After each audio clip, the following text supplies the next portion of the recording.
And that's what it looks like. Hello, welcome to Waypoint Survival. Today I want to show you how to make a hobo camp lamp. Stay tuned. So before we get started, I'd like to give a shout out to Blackie Thomas. One of the groups that he's in posted a picture of it and he sent it to me. And I thought it was just a fantastic idea, and he thought it would work well for my channel, so I really appreciate that, Blackie. And by the way, if you're not already on his channel, you should go over there and subscribe. He is a gentleman and just an all-around wonderful guy, and he knows so much about survival and bushcraft and camping in the woods, and just a wealth of knowledge. So please go over to his channel and subscribe. I'll make sure that I put a link down below where you can easily find his channel on YouTube. I also want to say thank you to everybody that has sent me ideas, whether it's stories from your parents or grandparents, or ideas of meals or different types of mulligan stew, simple recipes that we can use. I'm always looking for material. I have a lot of information through books and newspapers.com, but there's always a gap in knowledge. Not everything was written down, and a lot of wonderful ideas were passed down word of mouth. So if you have any ideas or anything you want to share with me about the hobos and the hobo lifestyle, make sure and put it down in the comment section. For this project, you're going to need just a few simple things and some tools. You're going to need some sort of a small glass bottle. This is a small whiskey flask, I believe, probably from the 1930s or 40s. You're going to need a 308 shell, no primer, no powder, so just this part of it here. Going to need some string, and any cotton string will do as long as it's 100% cotton. And then I just have a piece of brake line with the flared end still attached. You don't have to have that, but it worked well for me. The first thing you're going to have to do is you're going to have to drill out this area a little bigger where the primer went in, because the hole is too small. Then you're going to want to drill this end out here, so sort of makes it look like a hollow point. And the important thing is that you don't drill it all the way through for this size. Whatever piece of tubing you want to use, this needs to go in here, fit fairly snug, and it needs to have a shoulder inside where it won't go all the way in. The reason that we have this in this length is so that we can simply slide it down inside of the bottle, like so. You want to make sure that this fits flush across the top so that the lid, it needs to be a metal lid of course, can go on and hold it in place. So that's what that needs to look like. This is going to fit loosely in here. You need to make sure you've got some airflow around the top, otherwise it's going to not wick properly. Next, I just took some cotton string and twisted it up, wound it up into several strands. I think there's 8 strands there, and I just twisted it together. And you're going to want to use a small piece of wire to pull this through, because it's a little bit hard to get it all the way in through here. You can take these components apart if you wish, if that helps you to get it all the way up through. Of course, this will be the top.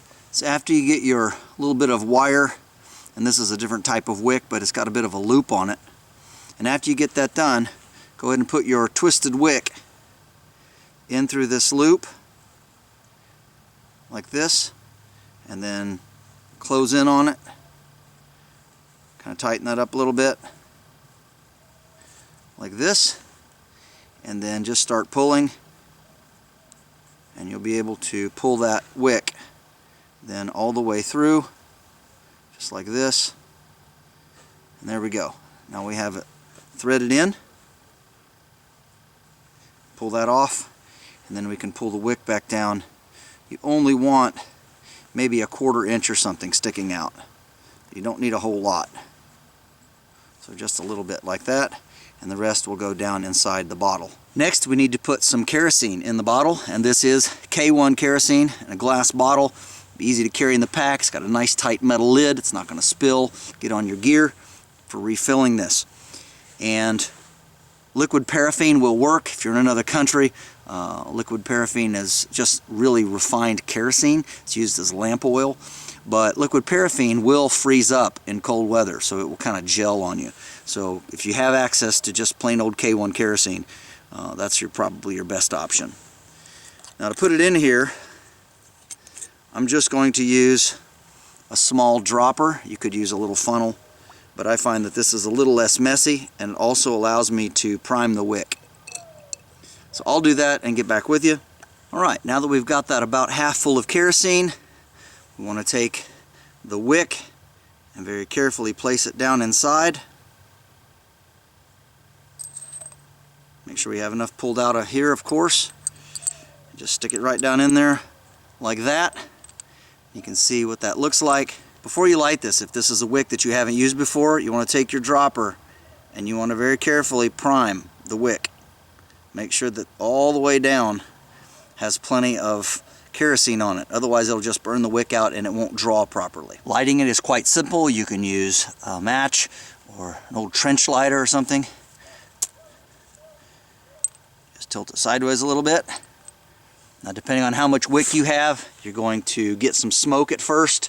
I had my wick pulled out pretty far, so it's going to smoke until it burns that down a little bit. And then you're going to get a nice burn. You're going to get hours out of this. It's easy to refill. And like I said, if you wait just a little bit, there you go. Now it's quit smoking. And you're going to have a very long burning candle. When it comes time to extinguish it, you can blow it out. Take your metal lid, put it on tight, and there you have it. A really great pocket lantern, pocket lamp, however you want to call it, that you can just carry with you, put it in your pack or wherever, and if you got a nice tight fitting seal, which this does, then you're not worried about it spilling out or making a mess in your pack, and you'll have a nice steady light wherever you go. Last but not least, if you wish, you can put some wire around here with a little loop in it and a ring. This will enable you to put it on a stick, a fork stick, and have a lantern, so it doesn't have to sit on a stump or get knocked over. You can hang it on something and it'll burn nice, and that'll make you a good lamp. The original one that you see looked like it was made with a grenade pin. Of course, we don't have access to those as civilians, but just an old key ring and a bit of wire wrapped around the neck with a loop will do basically the same thing and finish out the lamp. This is James Bender for Waypoint Survival. If you like this video, please give it a thumbs up. Also make sure and check out the links in the description box below, just under the More button. And while you're down there, you'll also find our waypointsurvival.com link. And this is where you can sign up to take survival and bushcraft training classes at our beautiful facility in Southern Ohio. You'll also find our patreon.com link. And this is where you can support the channel for as little as $1 a month. And if you haven't already done so, please subscribe to the channel. We'd really appreciate it. And when you do subscribe, make sure and press that bell button so that you can stay notified of all of our upcoming videos, and we'll talk to you next time.